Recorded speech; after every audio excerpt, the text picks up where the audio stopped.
So hello everyone, कैसे हो आप सब। आई होप आप सब अच्छे होंगे। दोस्तों, आप लोगों को पता होगा कि बीपीएससी टीचर वैकेंसी फेज़ 2 का फॉर्म भरा देना स्टार्ट हो चुका है। 5 नवंबर से इसका फॉर्म भरा देना स्टार्ट हो चुका है। इसकी रजिस्ट्रेशन तिथि 5 तारीख से लेकर आप 14 तारीख तक रजिस्ट्रेशन कर सकते हो। और आपको पता होगा कि बीपीएससी ने इस बार अपने नोटिफिकेशन में साफ साफ मेंशन कर दिया कि अगर आप इस फॉर्म को एक बार गलती करेंगे तो इसको आप एडिट नहीं कर सकते। जी हाँ दोस्तों, एडिट करने के आपके पास कोई गुंजाइश नहीं, कोई मौका नहीं मिलेगा आपको, और ना ही इसका डेट एक्सटेंड होने वाला है।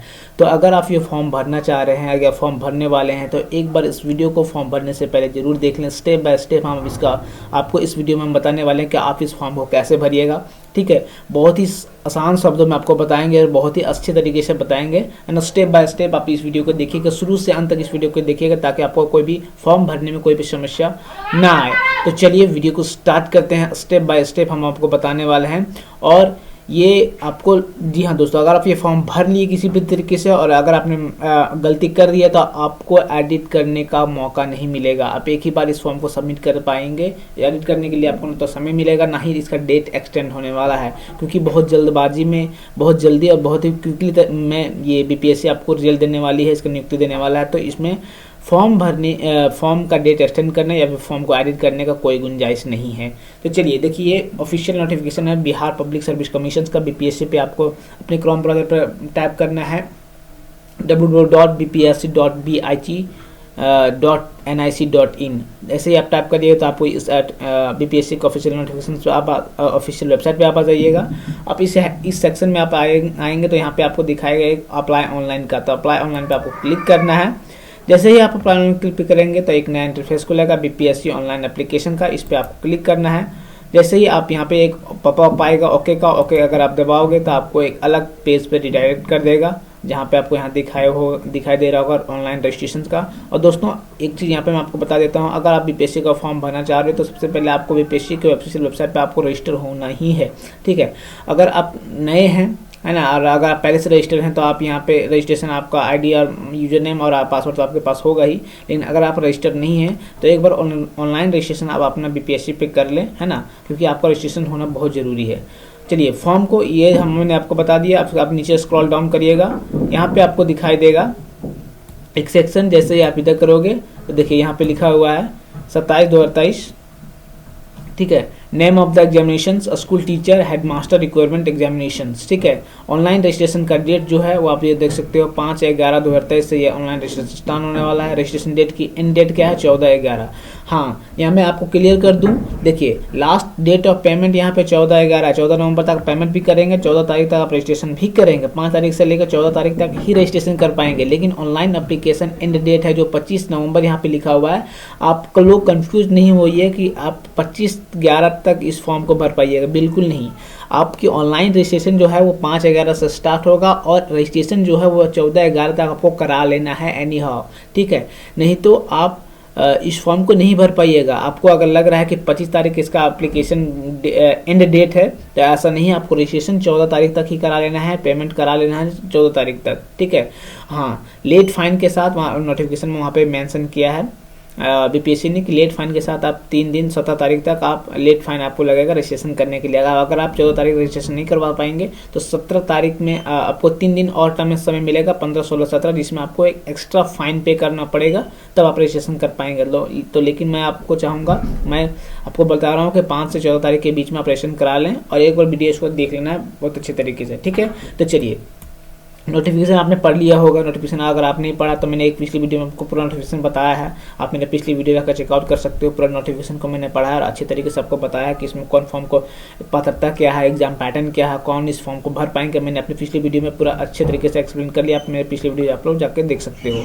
ठीक है, चलिए, यहाँ पे आपको एक सेक्शन दिखाई दे रहा होगा अप्लाई ऑनलाइन का, इस पर आपको क्लिक करना है। जैसे आप अप्लाई ऑनलाइन पे क्लिक करिएगा, देखिए यहाँ पे आपका एक रजिस्ट्रेशन फॉर्म खुल के आएगा फॉर्म भरने का। ठीक है, चलिए अब स्टेप बाय स्टेप मैं यहाँ पे आपको बताने वाला हूँ, थोड़ा सा ध्यान से यहाँ पे आपको देखना है। ठीक है, चलिए,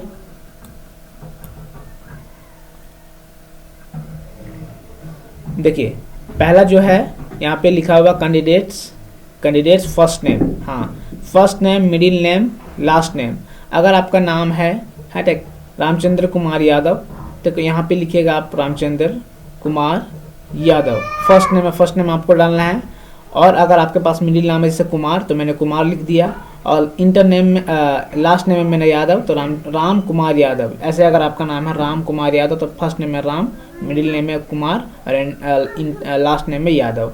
लेकिन अगर आपका सिर्फ नाम है राम कुमार तो राम और मिडिल नेम कुछ नहीं है तो आप सिर्फ कुमार लिखेंगे, ठीक है, राम कुमार। जैसे मान लीजिए है आपका नाम है बेबी देवी तो यहाँ पे बेबी लिखना है, और मिडिल नेम में कुछ नहीं लिखना है, लास्ट नेम में देवी लिखना है, ठीक है। लेकिन किसी किसी का नाम सिंगल नाम रहता है, जैसे मान लो रामेश्वर तो सिर्फ रामेश्वर ही लिखना है, आपको मिडिल नेम में कुछ नहीं लिखना है और लास्ट नेम में कुछ नहीं लिखना है। देख सकते हो आप यहाँ स्टार मार्क इसमें नहीं है, यहाँ पे स्टार है, यहाँ पे स्टार नहीं है, यहाँ पे स्टार नहीं है, ठीक है। तो first name, middle name, last name आपको क्लियर हो गया होगा, ठीक है।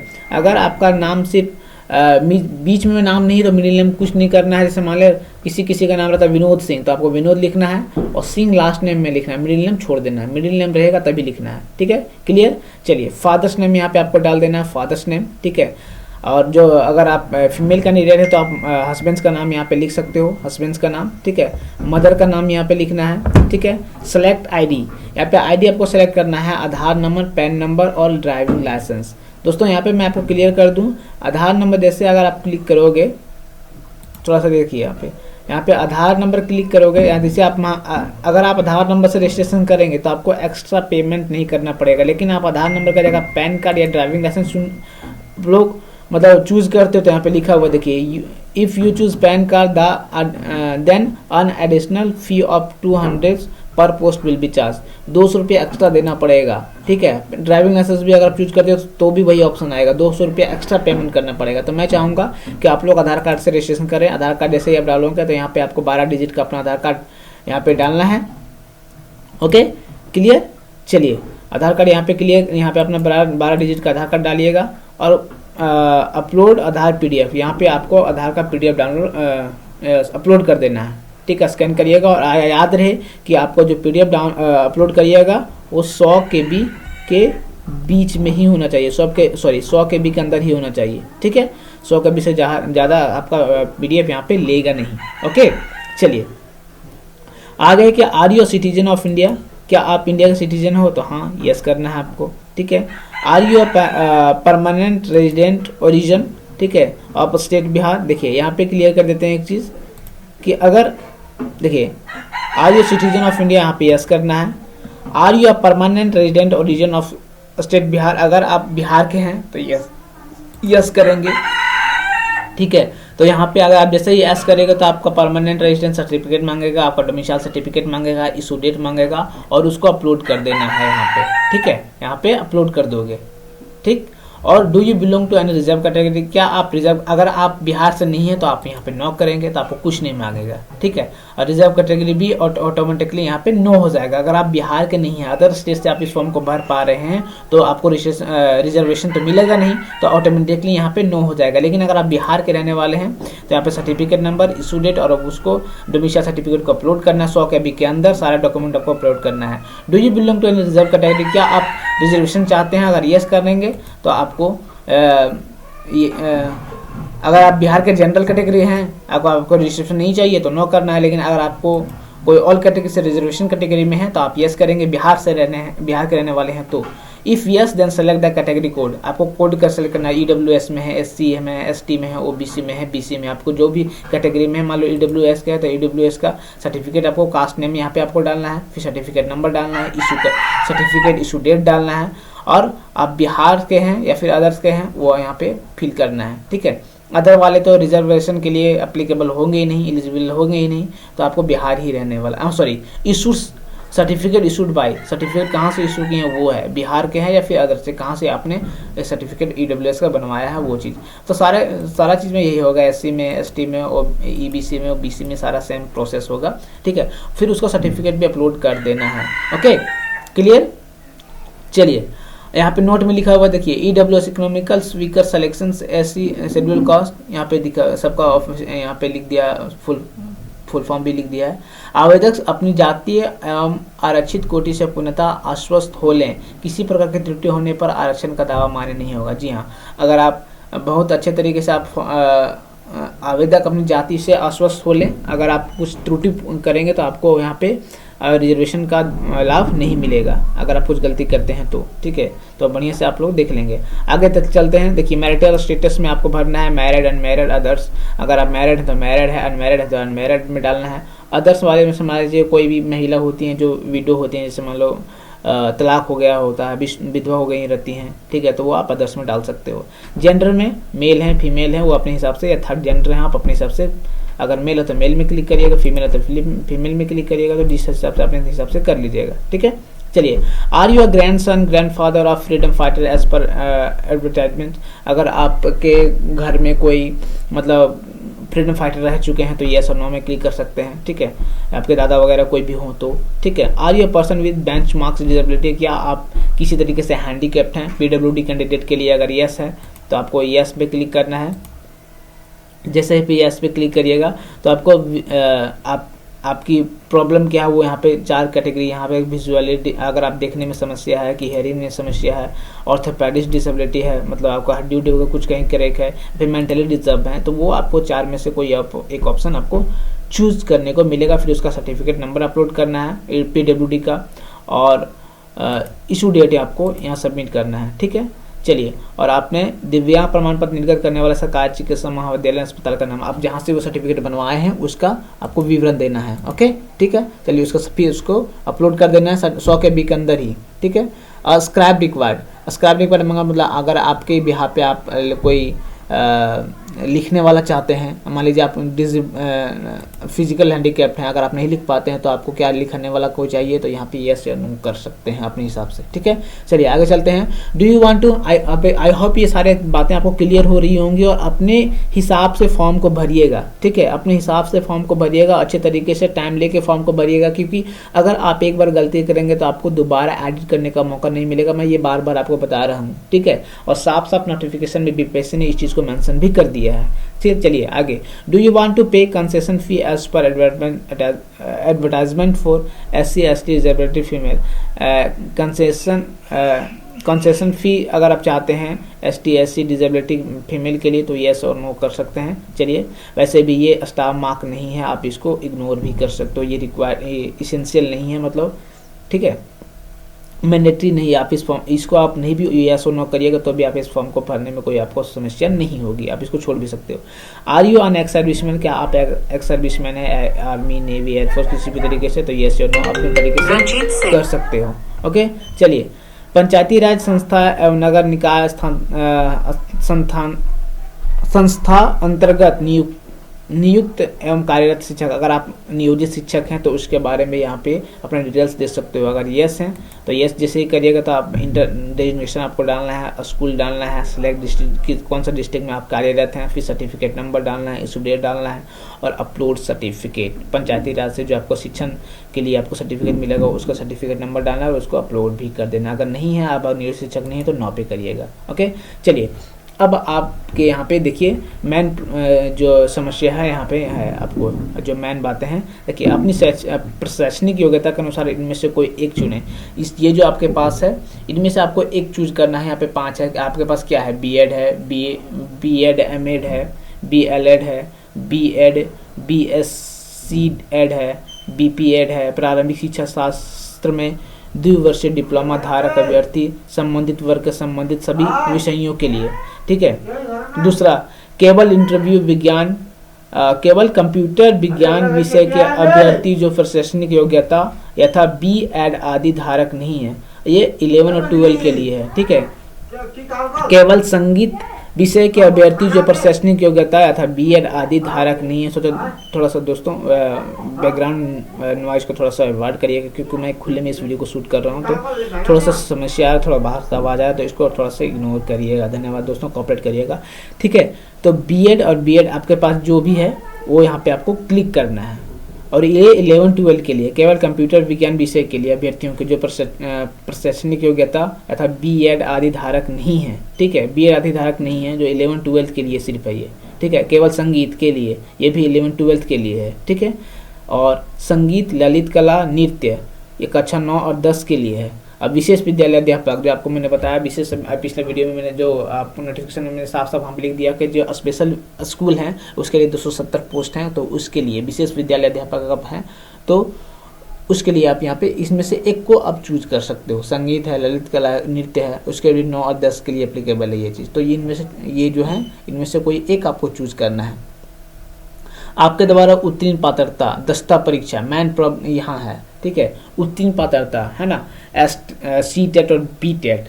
देखिए पात्रता परीक्षा, दस्ता पात्रता परीक्षा, केवल दस्ता परीक्षा। अगर यहाँ पे लिखा हुआ है आपके द्वारा उत्तीर्ण पात्रता दस्ता परीक्षा वर्ष 2012 से पूर्व नियुक्त एवं कार्यरत शिक्षक, अगर आप 2012 से पहले नियोजित शिक्षक हैं या फिर कार्यरत शिक्षक हैं तो आपको सिर्फ केवल दक्षता परीक्षा आपको सेलेक्ट करना है, ठीक है, केवल दस्ता। अगर आप मतलब पहले 2012 से पहले आप शिक्षक पे नियुक्त हैं, आप किसी तरीके से शिक्षक में काम कर रहे हैं 2012 से पहले शिक्षक के तौर पे तो आप केवल दस्ता परीक्षा आप लोग सेलेक्ट करना है। लेकिन अगर आप नियोजित शिक्षक नहीं तो आपको पात्रता परीक्षा सेलेक्ट करना है, जहाँ पे आपको सी टेट पेपर 2 क्लियर होना चाहिए, ठीक है, और बी टेट पेपर 2 आपका क्लियर होना चाहिए। क्लियर गाइस, ठीक है, दोनों में आपको इस चीज़ को यहाँ पे अच्छे तरीके से भरिएगा। अगर आप नियोजित शिक्षक हैं तो केवल दस्ता परीक्षा आपको सेलेक्ट करना है, लेकिन अगर आप नहीं हैं, आपका सीटेट क्लियर है, आप नियोजित शिक्षक नहीं है तो आपको पात्रता परीक्षा दस्ता एवं पात्रता परीक्षा ऊपर वाला ऑप्शन आपको सेलेक्ट करना है,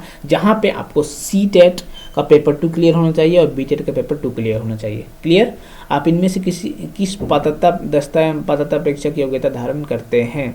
चलिए अब यहाँ पे देखिए आप कौन सा फॉर्म किसके लिए आप एप्लीकेबल हैं, वो आप यहाँ पे आप कौन से फॉर्म के लिए भरना चाह रहे हैं, है ना, किसके लिए 6 to 8 के लिए भरना चाह रहे हैं, है ना, 9 to 10 के लिए भरना चाह रहे हैं, या 11 to 1 के लिए आपको अपने हिसाब से अपने दस्ता के अनुसार अपने पात्रता के हिसाब से आपको चूज करना है। सीटेट पेपर 2 बीटेट पेपर 2, ठीक है। देखिए 6 to 8 के लिए प्रारंभिक विद्यालय अध्यापक के लिए इसमें आपको मैंने बता दिया कि सीटेट पेपर 2 चाहिए और बीटेट पेपर 2 क्लियर चाहिए अगर आप 6 to 8 के लिए भर रहे हैं तो, और बिहार एस्टेट पेपर 1 चाहिए अगर आप 9-10 के लिए भर रहे हैं तो, ठीक है। चलिए, और बिहार एस्टेट पेपर 2 11-12 के लिए आप अगर भरना चाह रहे हैं तो बिहार एस्टेट पेपर 2 यहाँ क्लियर होना चाहिए, और अगर आप 9-10 के लिए भर रहे हैं तो बिहार एस्टेट पेपर 1 क्लियर होना चाहिए। लेकिन अगर आप 6 to 8 के लिए जिसमें 32,000 वैकेंसी है उसमें सीटेट पेपर 2 क्लियर होना चाहिए और बीटेट पेपर 2 दोनों में से एक क्लियर होना चाहिए। ओके, क्लियर गाइस, तो आई होप यहाँ पे क्लियर हो गया। तो अपने दक्षता के हिसाब से अपने पात्रता के हिसाब से आप ही तीनों में से टिक करिएगा। Okay, clear. चलिए, आप इनमें से किस विद्यालय अध्यापक की अनिवार्य अर्हता रखते हैं। शिक्षा विभाग के विद्यालय अध्यापक के लिए आप किसके लिए आप मतलब अध्यापक के लिए करना चाहते हैं या फिर प्रधानाध्यापक के लिए, तो इन दोनों में से आप लोग चूज करिएगा, ठीक है। चलिए, आपको जो फॉर्म भरना है जिसके लिए आप जिस पोस्ट के लिए अप्लाई करना चाहते हैं आप इन दोनों में से एक क्लिक करिएगा। लैंग्वेज क्वालिफाइंग पार्ट 1 बहुत ही यहाँ पे है। देखिए यहाँ पे था भाई ये सब्जेक्ट को आप किस लैंग्वेज में एग्जाम देना चाहते हैं। जो क्वालिफाइंग एग्जाम होने वाला है 30 नंबर का क्वालिफाइंग नेचर का एग्जाम जो होने वाला है उसमें आप कौन सा लैंग्वेज रखना चाहते हैं वो यहाँ पे आपको फिल करना है। जैसे यहाँ पे अगर आप क्लिक करोगे तो आपको यहाँ पे दिखाई देगा उर्दू, है ना, हिंदी। देखिए मैं आपको यहाँ पे बता देता हूँ क्लिक करके। देखिए हिंदी, उर्दू, बांग्ला, हिंदी, ये तीन लैंग्वेज आपको यहाँ पे दिखाई दे रहे हैं। उर्दू, बांग्ला, हिंदी, किस में आप देना चाहते हो, ठीक है। लेकिन अगर जो भी देना चाहोगे, मान लीजिए आप उर्दू सेलेक्ट करते हो तो उसमें एक चीज़ मैंडेटरी है कि आपका इंग्लिश जो है वो 8 नंबर का पूछा ही जाएगा। 30 नंबर का एग्जाम होगा जिसमें 8 नंबर होगा आपका इंग्लिश, 22 नंबर अगर आप उर्दू है तो उर्दू लेंगे तो 22 नंबर आएगा, बांग्ला लेंगे तो भी 22 नंबर का आएगा, हिंदी लेंगे तो भी 22 नंबर का आएगा। लेकिन इंग्लिश का तीनों सब्जेक्ट आप तीनों लैंग्वेज चूज करते हो उसमें इंग्लिश रहेगा ही रहेगा। वो इंग्लिश मैंडेटरी है 8 नंबर का, जिसमें आपको सिर्फ 9 नंबर लाने हैं क्वालिफाई करने के लिए, है ना। पार्ट 2 का एग्जाम और पार्ट 3 का जो नंबर रहेगा, पार्ट 2 और पार्ट 3, है ना, जो जीके जीएस पेपर होगा और आपका सब्जेक्ट का जो पेपर होगा वो ही सिर्फ मेरिट लिस्ट में ऐड होगा। लैंग्वेज पेपर का जो स्कोर रहेगा वो मेरिट लिस्ट में ऐड नहीं होगा, सिर्फ वो क्वालिफाइंग नेचर का एग्जाम होने वाला है। तो अपने हिसाब से लैंग्वेज को चूज कर लीजिएगा। डेट ऑफ बर्थ यहाँ पे क्लियर डालना है आपको, जो भी डेट ऑफ बर्थ होगा। एड्रेस ऑफ कॉरस्पॉन्डिंग एड्रेस, यहाँ पे अपना एड्रेस डालना है। किसी का कॉरस्पॉन्डिंग एड्रेस और परमानेंट एड्रेस सेम होता है तो दोनों आप डाल सकते हो। दोनों का अगर आप परमानेंट एड्रेस कहीं और है और आप रहते हैं कहीं और है तो आपका एड्रेस दोनों चेंज हो सकता है। लेकिन परमानेंट एड्रेस आप लोग अच्छे तरीके से डालिएगा क्योंकि परमानेंट एड्रेस से ही किसी भी तरीके से आपको कम्युनिकेट किया जाएगा, ठीक है। Okay, clear. चलिए जो भी एड्रेस होगा कोरस्पॉन्डिंग एड्रेस और परमानेंट एड्रेस किसी किसी का सेम होता है तो दोनों सेम डाल दीजिएगा, किसी किसी का अलग होता है, मतलब वो रहते हैं कहीं और को और मतलब उनका परमानेंट एड्रेस कहीं और होता है, तो अपने हिसाब से डाल लीजिएगा। क्लियर। चलिए यहाँ पे लिख दिया you have required essential qualifications criteria for this post as mention in the advertisement, for details please read the advertisement carefully. आपको पता होगा कि जो क्राइटेरिया रखा गया है इस फॉर्म को भरने के लिए, है ना, वो साफ साफ नोटिफिकेशन में लिख दिया गया है। अगर आप उस चीज़ को अच्छे तरीके से फुलफिल कर रहे हो तभी इस फॉर्म को भरोगे। आप जैसे ही नो करोगे तो वैसे ही आप इस फॉर्म के लिए एप्लीकेबल नहीं होगे, है ना, एलिजिबल नहीं होगे। तो यस ही रखना देना है इसमें, है ना, तभी तो आप फॉर्म को भर पा रहे हो। अगर आप इसकी क्राइटेरिया को फुल कर रहे हो तभी तो। चलिए आपको यस करना है। यहाँ पे ईमेल आपको एक देना है, कंफर्म ईमेल को फिर कंफर्म करना है। मोबाइल नंबर यहाँ पे डालना है। अभी रुकिए, फिर गेट मोबाइल OTP, यहाँ पे OTP आपको एक देगा, यहाँ पे OTP करना है। फिर यहाँ पे कैप्चा फिल करना है। ओके, उसके बाद यहाँ पे सबमिट रजिस्ट्रेशन फॉर्म यहाँ पे क्लिक कर देना है। जैसे सबमिट करोगे तो आपका जो फॉर्म होगा वो सबमिट हो जाएगा। एक बार आपको पूछेगा कि क्या आपने एक चेक कर लिया या नहीं चेक कर लिया, उसके बाद आपको कंफर्म करना, उसके बाद ऑटोमेटिकली ये सबमिट हो जाएगा। मैंने इस फॉर्म को नहीं भरा इसलिए यहाँ पे लिखा हुआ first name is mandatory. Okay, तो मैंने step by step, I hope ये पूरा जो जितने भी सारे आपके प्रश्न हैं वो क्लियर हो गए होंगे इस वीडियो के थ्रू से, आई होप, है ना। तो चलिए दोस्तों, धन्यवाद। आई होप ये वीडियो आपको पसंद आया है। वीडियो पसंद आए तो वीडियो को लाइक करिएगा, और किसी भी तरीके से आपका कोई प्रश्न छूट गया होगा तो आप कमेंट बॉक्स में पूछेगा, मैं आपका उसका वहाँ पे कमेंट बॉक्स में आपको उसका उत्तर देने की कोशिश करेंगे। धन्यवाद। तो thank you for watching the video पसंद आई हो तो इस चैनल को सब्सक्राइब कर लीजिएगा, और भी अपडेट जो भी BPSC का अपडेट्स आएगा आपको चैनल के थ्रू से मिल जाएगा, तो चैनल को सब्सक्राइब कर लीजिएगा। और दोस्तों को भी इस वीडियो को दोस्तों के साथ भी इस वीडियो को शेयर कर दीजिएगा। रजिस्ट्रेशन करने से पहले इस फॉर्म को इस वीडियो को जरूर देख लीजिएगा, तभी आप फॉर्म को भरिएगा। धन्यवाद। Thank you for watching the video.